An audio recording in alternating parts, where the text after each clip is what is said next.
അസ്സലാമു അലൈക്കും റഹ്മത്തുള്ളാഹി വബറകാതുഹു. അൽഹംദുലില്ലാഹ് അദദ ഖൽഖിഹി വറിദാ നഫ്സിഹി വസിനത അർശിഹി വമിദാദ കലിമാതിഹി.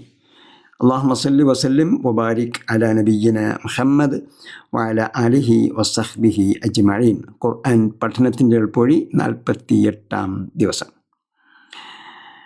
അൽ മസദ് അഥവാ അൽ ലഹബ് എന്ന അധ്യായമാണ് നാം ഖുർആൻ്റെ ഭാഗത്ത് പഠിച്ചുകൊണ്ടിരുന്നത്. മൂന്നാം സൂക്തം അഊദു ബില്ലാഹി മിനശ് ശൈത്വാനിർ റജീം ബിസ്മില്ലാഹിർ റഹ്മാനിർ റഹീം. സയസ്ലാ നാറൻ ദാത ലഹബ്. സയസ്ല തീർച്ചയായും അവൻ പ്രവേശിച്ചിരിയും, നാറൻ തീയിൽ, ദാത ലഹബിൻ ജ്വാലയുള്ള. ഇതാണ് അതിൻ്റെ പദാനുപദ അർത്ഥം. ഇനി ഒന്നുകൂടി വിശകലനം ചെയ്ത് നോക്കിയാൽ, സയസ്ല തീർച്ചയായും അവൻ പ്രവേശിച്ചിരിയും. സ എന്ന് പറഞ്ഞാൽ തീർച്ചയായും സമീപ ഭാവിയിൽ. അതൊരു ഒറ്റ അക്ഷരമാണ്. നാം വാ പഠിച്ചു, എന്നർത്ഥമുള്ള വാ. അതേപോലെ ബി കൊണ്ട്, ലി ഇക്കിന് വേണ്ടി. അപ്പോൾ ഇങ്ങനെ ഒറ്റ അക്ഷരം ഒരാശയം നൽകുന്നതാണെങ്കിൽ അത് നിങ്ങൾ നോട്ട്ബുക്കിൽ പ്രത്യേകം എടുത്തെഴുതി വയ്ക്കണം. ആശയം നൽകുന്ന ഒറ്റ അക്ഷരങ്ങൾ. അപ്പോൾ അതിലൊന്നാണ് സ. അപ്പം അത് ഒരു ഒറ്റ അക്ഷരമാണ്, അതിനൊരർത്ഥമുണ്ട്.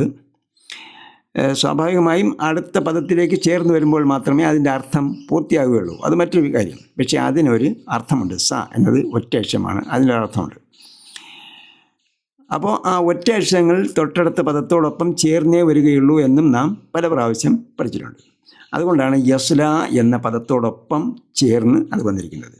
അപ്പോൾ സ എന്ന് പറഞ്ഞാൽ അതിൻ്റെ അർത്ഥം സമീപഭാവിയിൽ തീർച്ചയായും സംഭവിക്കും എന്നാണ്. തീർച്ചയായും സമീപഭാവിയിൽ എന്നാണ് അതിൻ്റെ അർത്ഥം. യസ്ല എന്ന് പറഞ്ഞാൽ പ്രവേശിക്കും, കത്തിയെരിയും എന്ന് രണ്ടർത്ഥമുണ്ട്. പ്രവേശിക്കും എന്ന അർത്ഥമുണ്ട്, കത്തിയെരിയും എന്നും അർത്ഥമുണ്ട്. അതുകൊണ്ടാണ് നമ്മൾ രണ്ടും കൂടെ മെർജ് ചെയ്ത്, രണ്ടും കൂടെ ഉൾപ്പെടുത്തിയിട്ട് പ്രവേശിച്ചെരിയും എന്ന് പറഞ്ഞത്. അപ്പോൾ കൽക്കരിയുള്ള സ്ഥലത്ത് പ്രവേശിക്കുന്നതിനാണ്, അല്ലെങ്കിൽ തീയുള്ള സ്ഥലത്ത് പ്രവേശിക്കുന്നതിനാണ് യസ്ല എന്ന പദം ഉപയോഗിക്കുന്നത്. യസ്ല അതുകൊണ്ടാണ് നമ്മൾ രണ്ടും കൂടെ ഒരുമിച്ച് പ്രവേശിച്ചെരിയും എന്ന് കൊടുത്തിരിക്കുന്നത്. പ്രവേശിച്ചെരിയും, യസ്ല പ്രവേശിച്ചെരിയും. എവിടെ? നാറൻ തീയിൽ. അപ്പം നാറൻ എന്ന് ഫത്ഹ തൻവീൻ വരാൻ കാരണം അത് വാക്യത്തിൽ അതിനൊരു പ്രത്യേക സ്ഥാനമുണ്ട്. ആ സ്ഥാനം അനുസരിച്ചാണ് അതിന് ഫത്ഹ തൻവീൻ വന്നിരിക്കുന്നത്. അതേപോലെ തീയിൽ, ഇൽ എന്നൊരർത്ഥം കൂടെ നമ്മൾ കൊടുക്കുന്നല്ലോ പരിഭാഷയിൽ. പക്ഷേ ഇൽ എന്ന് പറയുന്നതിന് വേണ്ടി വേറെ ഒരു അക്ഷരമൊന്നും ഒരു പദമൊന്നും അവിടെ ഇല്ല. ഫി സുദൂരിന്നാസ് എന്ന് പറഞ്ഞതുപോലെ ഫി ഒന്നും അവിടെ ഇല്ല. മറിച്ച് എന്താണ്, അതിനെ വാക്യത്തിനെ ഒരു പ്രത്യേക സ്ഥാനത്ത് വയ്ക്കുമ്പോൾ അതിന് ഇൽ എന്ന അർത്ഥം സംജാതമാവുകയാണ് ചെയ്യുന്നത്, ഉണ്ടായിത്തീരുകയാണ് ചെയ്യുന്നത്. അപ്പോൾ ഇതിനെ പ്രത്യേകം എടുത്ത് നാറുൻ എന്താണ് അർത്ഥം എന്ന് ചോദിച്ചാൽ, തീയിൽ എന്ന് ആരെങ്കിലും അർത്ഥം എഴുതിയിട്ടുണ്ടെങ്കിൽ അത് തെറ്റാണ്. പരീക്ഷയ്ക്ക് അങ്ങനെ എഴുതിയാൽ അത് വെട്ടിക്കളയുകയേ ചെയ്യുള്ളൂ, മാർക്ക് തരില്ല. അപ്പോൾ നാറുൻ എന്നെഴുതിയാൽ അതിൻ്റെ അർത്ഥം തീ എന്നാണ്. തീ, നാറുൻ തീ. തീ എന്ന പദം, ഈ നാറുൻ എന്ന പദം നരകത്തിൻ്റെ പര്യായ പദമായിട്ട് ഉപയോഗിക്കും. നരകം എന്നതിന് പകരം നരകം എന്ന അർത്ഥത്തിൽ നാർ ഉപയോഗിക്കും. അതേപോലെ തീ എന്ന അർത്ഥത്തിലും ഉപയോഗിക്കും. കാരണം നരകത്തിൽ അധികവും തീ ആയതിനാലാണ് നാർ എന്ന പദം നരകത്തിന് ഉപയോഗിക്കുന്നത്. അപ്പോൾ ഇവിടെ പറഞ്ഞിരിക്കുന്നത് സയസ്ല അവൻ തീർച്ചയായും അവൻ പ്രവേശിച്ചിരിയും നാറൻ തീയിൽ. അപ്പം നാറുൻ എന്നത് തീ എന്ന അർത്ഥമുണ്ട്, അതേപോലെ നരകം എന്നും അതിന് അർത്ഥമുണ്ട്. നരകത്തിന് വേറെയും പദങ്ങളുണ്ട്. ജഹന്നം എന്ന് പറയുന്ന നരകത്തിൻ്റെ പേരാണ്. ജഹീം എന്ന് പറയുന്നത് നരകത്തിൻ്റെ പേരാണ്. അപ്പോൾ ജഹന്നം, ജഹീം എന്നൊക്കെയാണ് നരകത്തിൻ്റെ യഥാർത്ഥ പേരുകൾ. തീ എന്നത്, നാറുൻ എന്നത് തീ എന്ന അർത്ഥമാണ് യഥാർത്ഥത്തിലുള്ളത്. അങ്ങനെ അത് ഇസ്ലാമിക സാങ്കേതിക പദങ്ങളുടെ കൂട്ടത്തിൽ നരകം എന്ന അർത്ഥത്തിലും അത് ഉപയോഗിക്കുന്നുണ്ട്. ഇപ്പോൾ സയസ്ല നാറൻ തീർച്ചയായും അവൻ നരകത്തിൽ പ്രവേശിച്ചിരിയും. പിന്നീട് പറയുന്നത് എങ്ങനെയുള്ള നരകമാണ് അത്? ജാത്ത ലഹബിൻ. ലഹബുൻ എന്ന് പറഞ്ഞാൽ ജ്വാലയുള്ള. ലഹബുൻ അതാണ് യഥാർത്ഥ പദം. പിന്നെ ഞാൻ നേരത്തെ പറഞ്ഞതുപോലെ വാക്യത്തിൻ്റെ സ്ഥാനമനുസരിച്ചാണ് അതിൻ്റെ അടയാളങ്ങൾ മാറി വരുന്നത്. യഥാർത്ഥത്തിൽ അതിൻ്റെ ആ ഓരോ പദത്തിൻ്റെയും ഓരോ നാമത്തിൻ്റെയും അവസാനം രണ്ട് വമ്മുകളാണ്, വമ്മു തെൻവീനാണ് ഉണ്ടാകേണ്ടത്. അപ്പോൾ ലഹബുൻ എന്നാണ് ഇവിടെ പദം. ലഹബുൻ ജ്വാല, ഫ്ലെയിം. ലഹബുൻ ജ്വാല. ജാത്ത് എന്ന് പറഞ്ഞാൽ ഹാവിങ് എന്നാണ് ഇംഗ്ലീഷിൽ പറയുക, ഉള്ള എന്ന് മലയാളത്തിൽ പറയാം.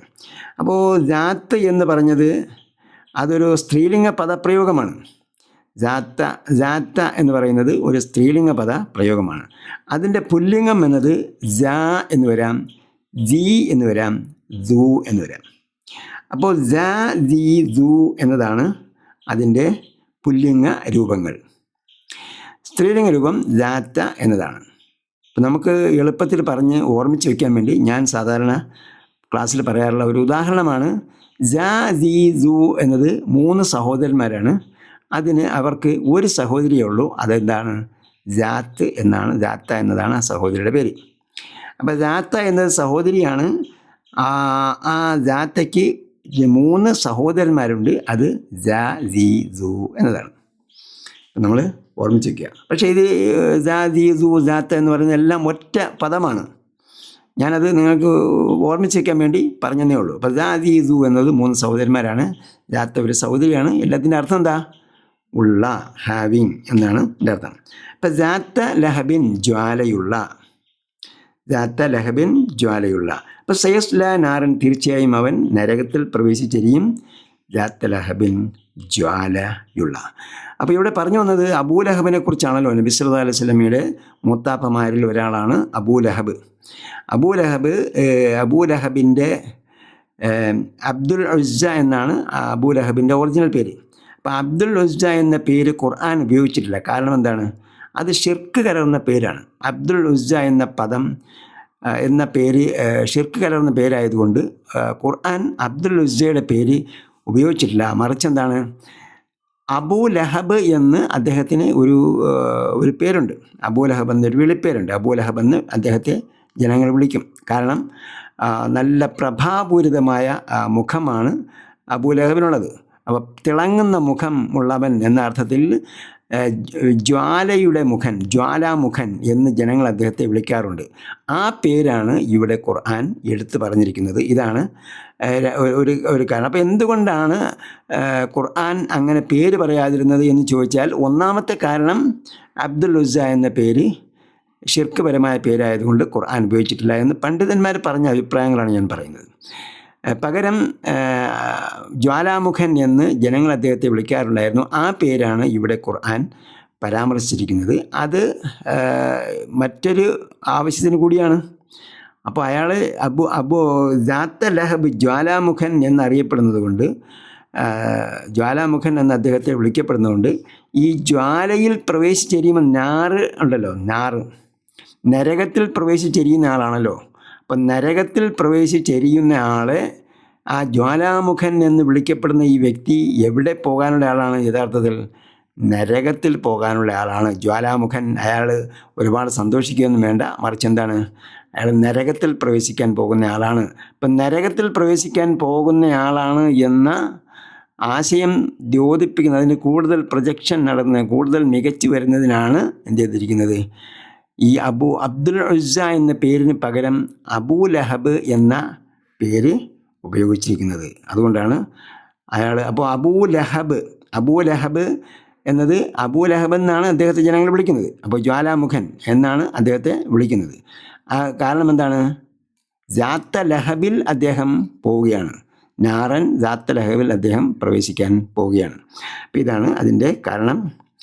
ഇത് ഈ സൂറത്തിൽ വേറെ ഒരുപാട് ഗുണപാഠങ്ങൾ നമുക്ക് പഠിക്കാനുണ്ട്. ഇൻഷാ അല്ലാഹ് നമുക്ക് പിന്നീട് അത് ചർച്ച ചെയ്യാം. ഇപ്പോൾ നമ്മൾ പഠിച്ച പദങ്ങൾ വെച്ചുകൊണ്ട് ഖുർആൻ വായിക്കുക, ആശയം മനസ്സിലാകുന്നുണ്ടോ എന്ന് നോക്കുക. നിങ്ങൾക്കറിയുന്ന പദങ്ങളുടെ എണ്ണം അസൈൻമെൻറ്റ് നമ്പറിലേക്ക് അയയ്ക്കുക. ദിവസവും നിങ്ങൾ അര പേജ് വായിക്കുന്നുണ്ട് എങ്കിൽ ആ പേജുകളുടെ എണ്ണം നിങ്ങൾക്ക് വർദ്ധിപ്പിക്കാം. ഒരു അര പേജ് കഴിഞ്ഞാൽ വീണ്ടും ഒരു അര പേജ് കൂടി നിങ്ങൾ വർക്ക് ചെയ്യാം.